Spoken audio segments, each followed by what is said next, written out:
All right, welcome back to my YouTube channel. My name is Albert. Today we are looking at who is an IAM engineer. Basically, we're going to talk about the job description of an IAM engineer, what IAM guys do. But first of all, before you can understand the job of an IAM engineer, you need to understand what is an IAM or what is identity and access management. Now, if you are able to understand what identity and access management is all about, then you'll be able to understand the job role of an IAM engineer. So that's what we're looking at first. So what is identity and access management? All right. So when we talk about identity and access management, they are the frameworks of policies and technologies to ensure that the right users in the organization have access to the right resources, and the users who are not supposed to have access to resources are denied access to those particular resources. Now, that is the definition of identity and access management. It also simply means managing users' identities in organization to ensure that the users have access to the right users have access to the right resources in the organization, and also users who are supposed to have access to certain resources are denied access in organization. So that is IAM. Now, the other part of IAM is that IAM comprises of 6 domains. The first one is multi-factor authentication, which normally we call it MFA. So multi-factor authentication. The second one is password management. The third one is access management. The fourth one is authentication and authorization. The fifth one is user identity management. The sixth one is single sign-on, which is popularly known as SSO. So IAM comprises of these 6 domains, and in every organization that uses cloud applications, mostly all these 6 domains are implemented in the organization. So now, with this background, I'm sure that you can now understand what the role of an IAM engineer. So who is an IAM engineer? That is the second thing that we're going to look at. And IAM engineers are responsible for designing, implementing, and maintaining IAM technologies, and to ensure audit compliance, and also driving automation wherever possible. So that is the job of an IAM engineer. So let me break it down a little bit. So IAM engineers, they design IAM technologies for organization. So that is the general job description, or the general role for an IAM engineer. One is to design an IAM program, or to design an IAM technology for an organization, or an IAM processes for an organization, and also implement the IAM policies in organization, and also making sure that the IAM policies actually conform with the various security regulations that we have in the world. So that is basically what IAM guys do. Apart from that, also IAM guys also implement different policies in organization to, one, protect the user identities. That is the first one, protecting of user identities. 2, protecting organization resources. And also 3, to also help users to have a seamless experience when you are trying to get access to applications. So that is the general definition of an IAM engineer. Now, IAM engineers mostly work with what we call IAM tools. Normally, we generally call it IDP, and it's identity providers. So IAM engineers, they work with IAM tools. It is these IAM tools that integrate with other applications to help manage users' identities, and also help users to get access to the resources that they need in the organization to do their job. So IAM roles are different when it comes to our organization. Now, every company or every organization have their responsibility for an IAM engineer. They're not the same, because the way different companies have been set up and the way companies are set up are not the same. So for example, a company A might hire an IAM engineer, and then they will ask the person to, let's say, manage maybe their sale point tenant or manage their Okta tenant only. The job description of that person is just to manage the IAM tool. That is it. So the person will not do anything that has to do with Azure AD or Active Directory. Maybe the system engineers will do that, but the person's focus is only on the IAM tool that the organization has acquired. That is one. Some companies will also require the IAM engineer to do more than that. So apart from the person managing the IAM tool that the company has acquired, sometimes some companies will be like, well, we want the IAM engineer to also help to manage the Azure AD tenant that organizations have. The IAM engineer should also help manage the local domain controller or the domain controller that the organization have. A lot of IAM engineers have a ton of experience, not only in IAM, but also in system engineering and also in cybersecurity. So if a company hires an IAM engineer who does not only have experience with IAM, but also have experience in system administration, the company has really acquired a good asset. Because if somebody just came from the IAM field with that so much experience when it comes to system administration and security, well, the person can still perform. But if somebody came from, let's say, from tech support, the person was in tech support, became a support engineer, got into, let's say, network engineering, or got into cybersecurity, or got into system engineering, and the person pushed his way to become an IAM engineer, and I also have gained so much experience in IAM engineer, the company has a very great asset that they've acquired. The reason is very simple. The reason is that as an IAM engineer, you are not only going to be doing IAM stuff, especially if the company has a certain loopholes that as an IAM engineer you can recommend, you can give some suggestions to the company so that they can take a look at it, right? Me, as a typical example, like, let me use myself. I have been in the IAM space for a while now. I came from tech support all the way to tech support, to network engineering, to cybersecurity staffs, right? So from my background, I have worked with system engineers and also network engineers over the years. So it kind of gave me more experience when it comes to system engineering, tech support, network engineering, and cybersecurity staff, right?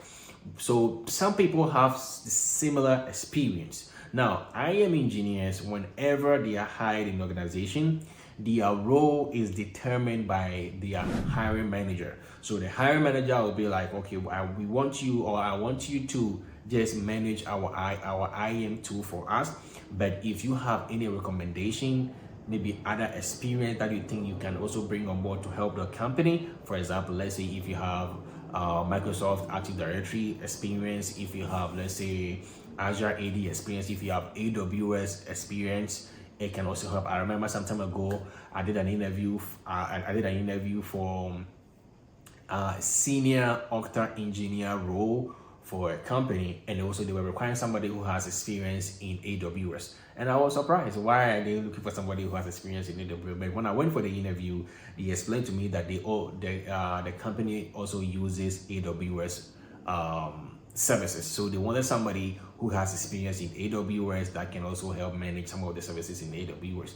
And I said, oh, okay, that helped. So depending on the company requirement, that will determine the role of the IAM engineer. Yes, and as an IAM engineer, not only are you designing and implementing and maintaining staffs, the other thing that IAM engineer guys also do is that they monitor the IAM system. They monitor the activities of the users. So for example, every IAM tool have what we call their report, or we call it the IAM report or the system logs. So the IAM engineers, what we do is that we monitor the reports that the system is generating. We also look at the logs. Was there any suspicious activity with somebody signing? We look at all those stuff. So we monitor the system logs, and we generate reports to also do auditing of the report to look at what has been happening, who has been logging in, or who is compromised, and that kind of stuff. That is some of the things that IAM engineers do.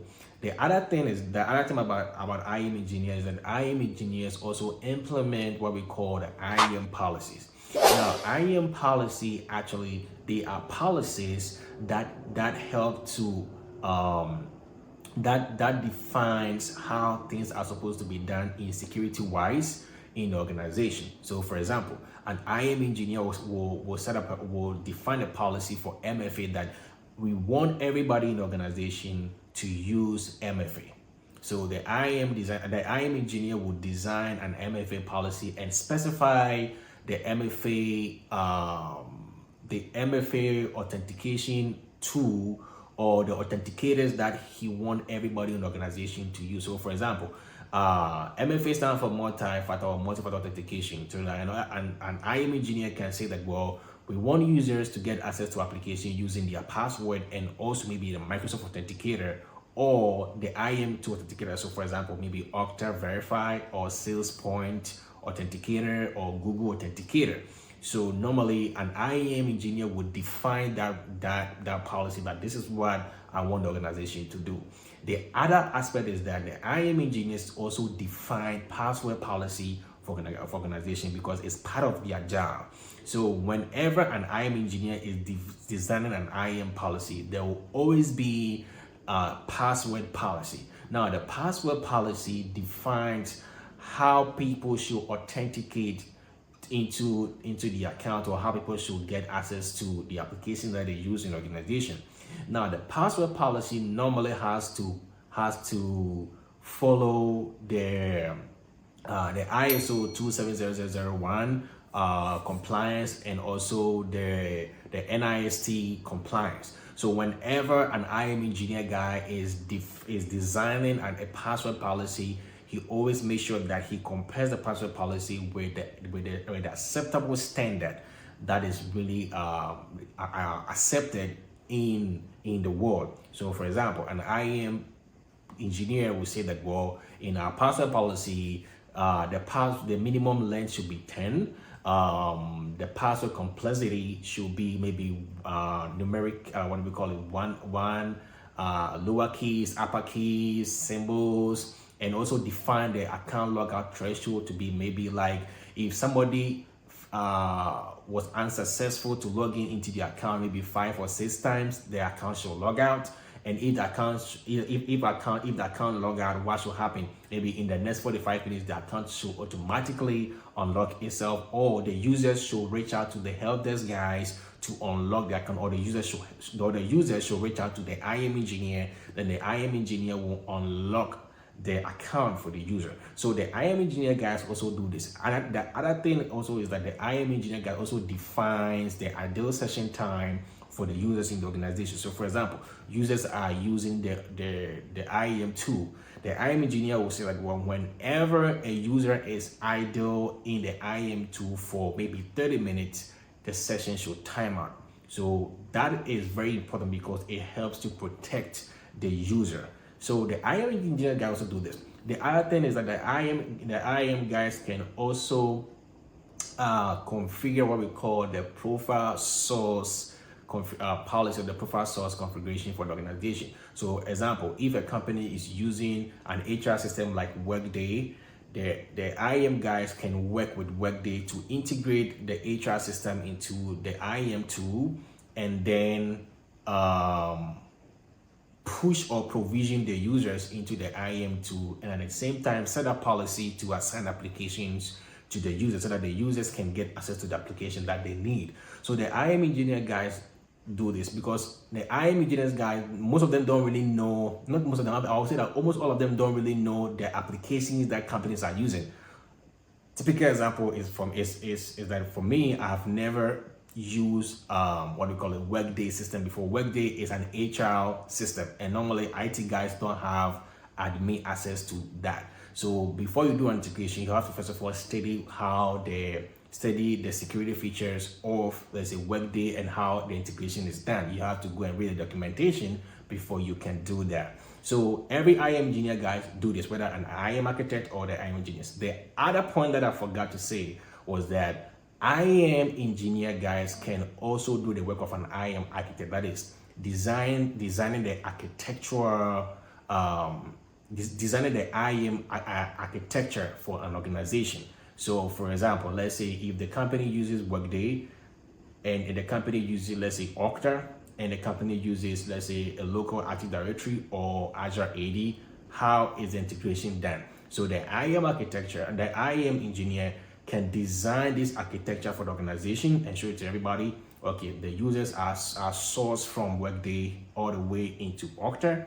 Then from Okta, they move straight to Azure AD or to Active Directory, and then maybe they can get access to the application that they need. If the users are also the local users, how do the users who are working locally get access to, let's say, the IAM tool, and the users who are working remotely, how can the users get access to the IAM or to the application that they need? So all these designs are done by the IAM engineers. Sometimes as an IAM engineer, when you join a company, they will already have this architecture. Now, your duty as an IAM engineer is for you to look at the architecture that's been designed, because it's very, very important. When you look at the architecture, that will give you a clear idea of how things have been set up. So you look at architecture and you realize that, okay, this is how the company has set up. If there is something wrong with it, you can redesign the architecture. You can make a recommendation and then because that is your job. You can redesign the architecture and then let things be done as properly as it should be done. So normally IAM engineers have to study the architecture and then redesign the architecture to make sure that it fits the vision of the company. So every policy that an IAM engineer guy will do or will set up, the policy has to meet with the vision of the IT department or the vision of the company. What is the vision of the company? What is the company trying to achieve? Maybe the companies want the users to have a very seamless experience when they try to get access to their account.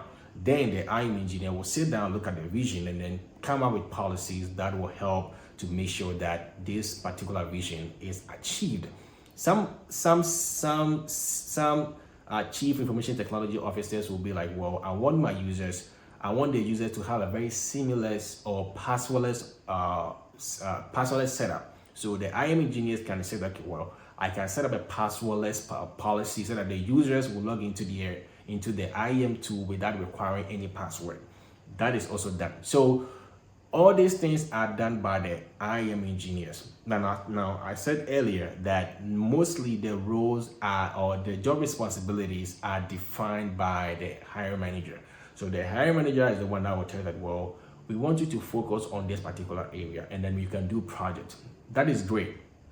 But sometimes there is the general responsibility of an IAM engineer is not only to manage IAM tools. That is one.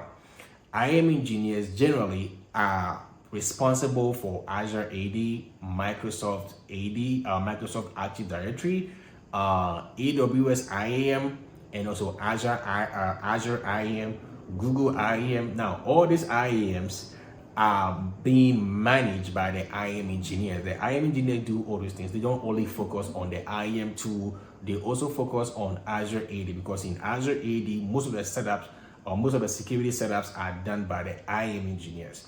So this is the general view of an IAM engineer.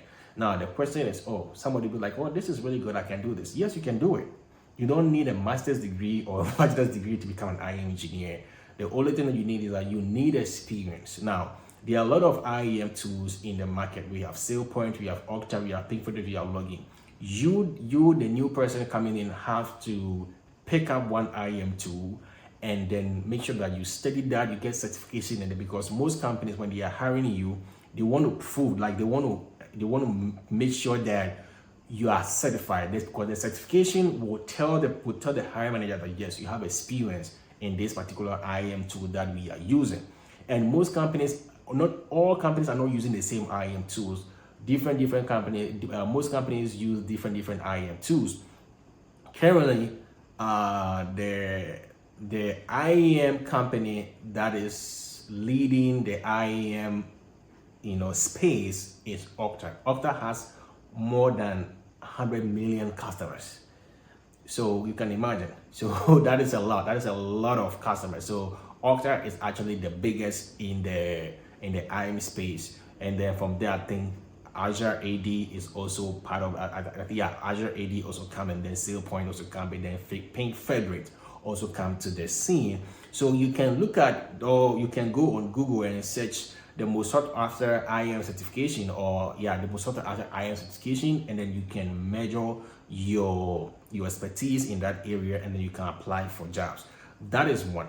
But you need experience. You need some technical experience before you can get into IAM. So you need just the basic IT support experience. So maybe you've been in tech support, you've been a network engineer, you've been in cybersecurity, you want to get into IAM. The next thing is that you don't only study the technical aspect, you have to also look at the knowledge of IAM. You have to read about the principles, the best practice of IAM, what IAM is all about, how do you implement IAM in the company, what is the job responsibility of an IAM engineer, IAM architect, IAM manager. So you need to have a broad knowledge about this whole field before you put your legs in. You don't just pick up an IAM tool, go and study it, get the experience and get the certification, and you call yourself an IAM person. No, you need to also have knowledge about IAM.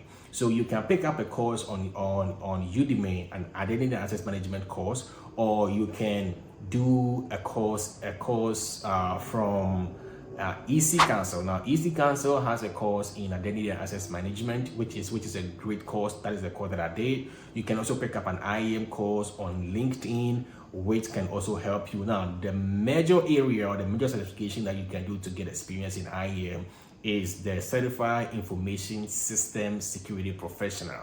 Now, this certification has IAM as its domain. So when you study that certification, you will definitely study IAM. Now, CompTIA Security Plus, I think, also have some portion in IAM, but it doesn't really go deep. That is it. But if you want to get to know more IAM, there are a lot of resources that you can pick up from the internet, buy IAM books, and then you can read, and this can help you. Now, somebody will ask, do I need to get certification in IAM? The answer is no, but you need to have knowledge in IAM. You need to know what is federation. You need to know what is single sign-on. You need to know what is identification. You need to know what is authorization and what is authentication. The other thing is that you need to know the single sign-on protocols. What is SAML? How does SAML works? What is OpenID? How does OpenID connect work? What is SCAN? What is OAuth? What is OAuth 2.0? So you need to know how all these single sign-on protocols work, because this is the protocol that you are going to use to integrate different applications into the IAM tool. And when you know this, it will help you to be successful in your job. So this is the whole everything about IAM engineering and what an IAM and what IAM guys do. All right. If you like this video and if you like this information that I've shared with you, don't just skip the video, just like my video and then subscribe to my YouTube channel. If you got any question, you can put it down in the comment section.